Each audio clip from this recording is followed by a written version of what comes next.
இன்றைக்கி வந்து பார்த்திங்கன்னா வீட்டில் 1 கிலோ பரோட்டா போடலாம் எப்படின்னு பார்க்கலாமா. 1 கிலோ மாவுக்கு வந்து 20 கிராம் உப்பு போட்டுக்கலாம். 550 ml-லேருந்து 650 ml தண்ணி ஊற்றிக்கலாம்.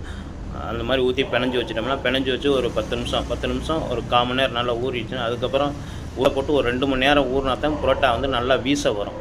வீணி அப்புறம் பார்த்திங்கன்னா பால், அப்புறம் வாழைப்பழம் இதெல்லாம் போடணுமானா வேணுன்னா போட்டுக்கலாம், வேண்டாட்டி போட்டு தான் ஆகணும்னு ஒன்றும் இல்லை. அதனால அந்த பரோட்டாவில் மாற்றம் வரும்னா ஒரு மாற்றம் வராது. நம்ம வேணும்னா போட்டுக்கலாம். கொஞ்சம் ஸ்வீட்டாக இருக்கும் அவ்வளோதான். வாழன் குழம்பு, சிக்கன் குழம்பு இந்த குழம்புகளுக்கெல்லாம் பார்த்திங்கன்னா பரோட்டா வந்து ஜீனி எதுவுமே போடக்கூடாது, இனிப்பு தன்மை இருக்கக்கூடாது.